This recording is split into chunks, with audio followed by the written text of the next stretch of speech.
Monseigneur, pendant toutes ces années, vous avez parcouru le diocèse du nord au sud, de l'est à l'ouest, et vous avez rencontré une multitude de personnes qui vous ont posé des questions, qui se sont confiées à vous. Alors, à quelques jours de votre retraite, eh bien, ces personnes, des jeunes et des moins jeunes, souhaitaient vous poser une question, vous demander un conseil ou vous adresser quelques félicitations. Alors, je vous propose de leur passer la parole et le premier d'entre eux, c'est Nathanaël. Aujourd'hui, j'avais une question à poser à l'évêque. Je me demandais, est-ce que vous trouvez que l'Église compte parmi elles assez de jeunes? Et sinon, comment pourrait-elle faire pour se dynamiser un peu ou être un peu plus ouverte peut-être aussi à cette jeune génération? Alors, Monseigneur, y a-t-il assez de jeunes dans l'Église? Je vais répondre à Nathanaël sous forme de lettre. Cher Nathanaël, tu me demandes d'abord s'il y a beaucoup de jeunes dans nos églises. Tu le constates comme moi, ce sont les cheveux gris ou les cheveux blancs qui constituent la grosse majorité de nos assemblées. Mais tu peux constater aussi que dans certains lieux, la proportion de jeunes est importante. Ce qui attire les jeunes, ce sont les rassemblements significatifs. Sans doute devons-nous donner à l'assemblée dominicale cette dimension-là. Et puis, permettre aux jeunes d'être partie prenante dans la vie de l'Église, leur donnant d'être, par exemple, accompagnateurs de la retraite des confirmants. L'Église pourrait aussi faire un effort de langage. Ce langage est parfois un jargon destiné aux initiés.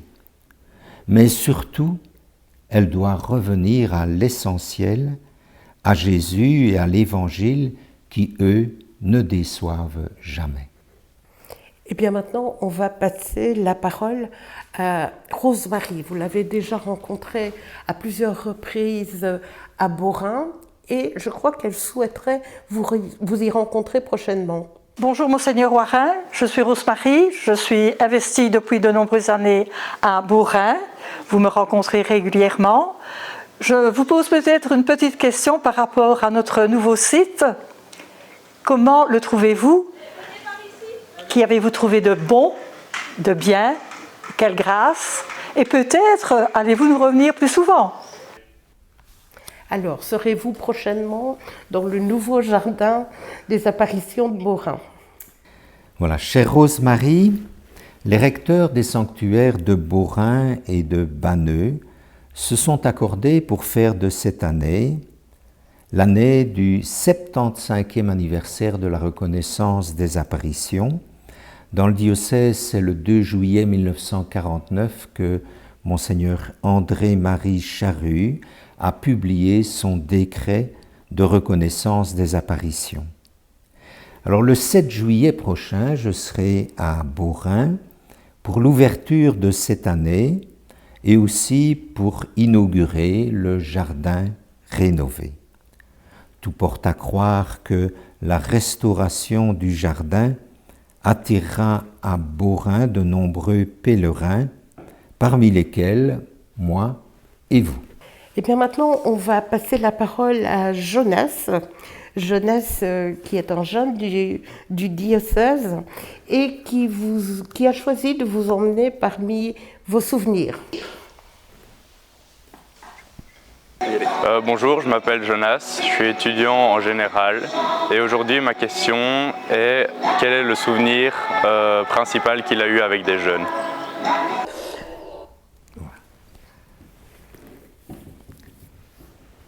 Cher Jonas, après avoir été scout jusqu'à 18 ans, moment où je suis entré au séminaire, j'ai plusieurs années plus tard été aumônier d'une unité dans le quartier de Liège-Nord.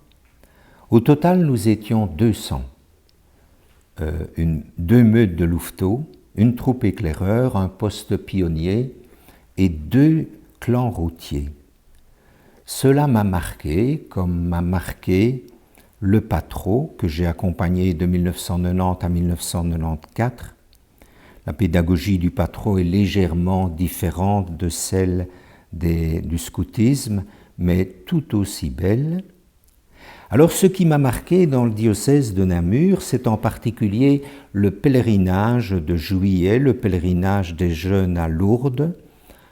Un moment fort a été la soirée réconciliation où tard dans la nuit, j'ai reçu les jeunes venant me parler de blessures reçues parfois dans leur propre famille. J'en ai été ébranlé et j'ai même pleuré avec eux. Maintenant, on va passer la parole à des fidèles de Beaurain. C'est là que les images ont été tournées le 1er mai dernier et c'était l'ouverture de la saison mariale. Et la première à vous adresser un message, c'est Mireille. Bonjour Monseigneur, je m'appelle Mireille, je viens d'Anhé et je voulais vous remercier pour le regard compatissant dont que vous avez eu à mon égard lors de notre rencontre. Et je vous souhaite une bonne retraite.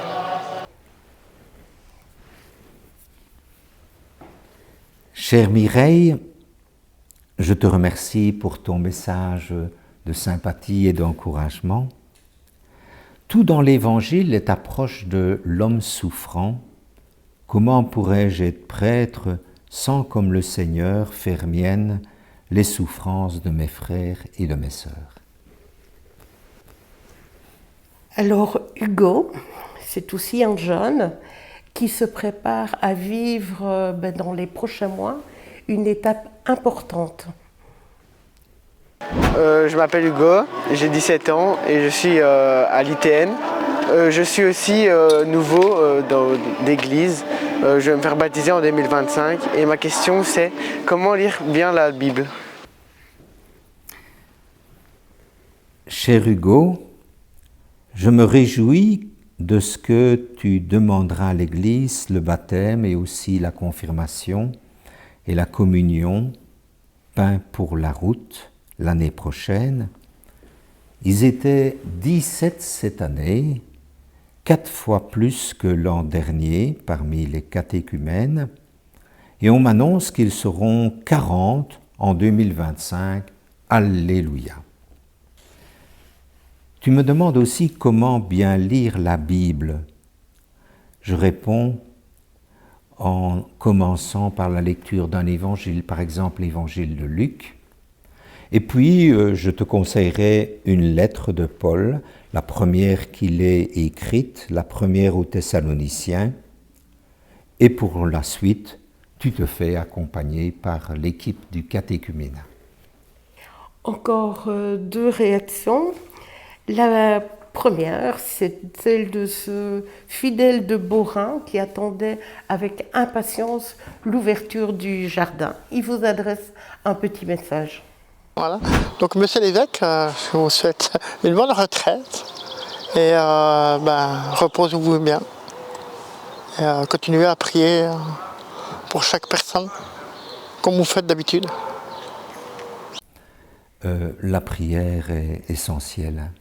La prière est une porte ouverte par laquelle le Seigneur peut entrer dans notre vie et y faire sa demeure.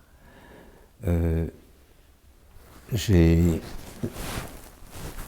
tendance à dire, voilà, les fleurs ont leur langage. Le perce-neige chante la fin des rigueurs de l'hiver.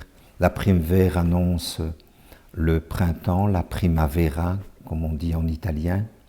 Il est une autre fleur dont le nom est significatif, c'est l'anémone. L'anémone, c'est une petite fleur très sensible au vent qui se dit anémos en grec. Eh bien, de la prière, on peut dire qu'elle est anémone. La prière est anémone parce que prier, c'est se laisser rafraîchir, renouveler par le souffle de Dieu.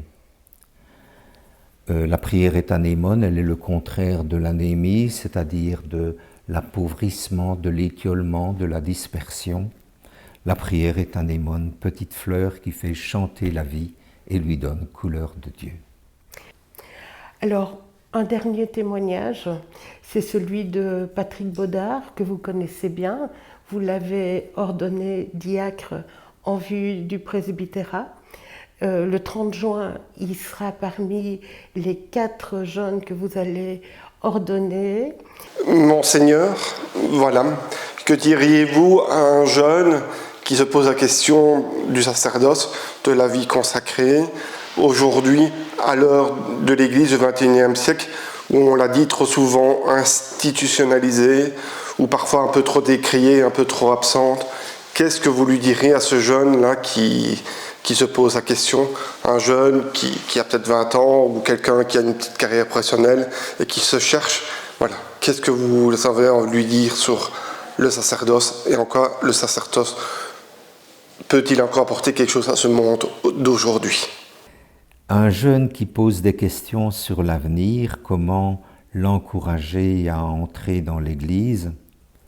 Je répondrai: ne soyons pas désemparés par une Église petit troupeau, à laquelle, en Luc au chapitre 12, verset 32, le Seigneur dit « Sois sans crainte ». Du reste, lorsqu'on considère la pauvreté comme une catastrophe, que devient la première béatitude? Heureux les pauvres. Ne soyons pas désemparés parce que notre société n'est plus guère chrétienne. Être chrétien dans une société qui ne l'est plus guère est une donnée relativement traditionnelle dans l'histoire de l'Église. Notre Église a été dans la tourmente ces derniers temps à cause de certains de ses acteurs pastoraux, et nous en sommes affectés. Mais ne soyons pas désemparés par une Église qui ploie et qui souffre.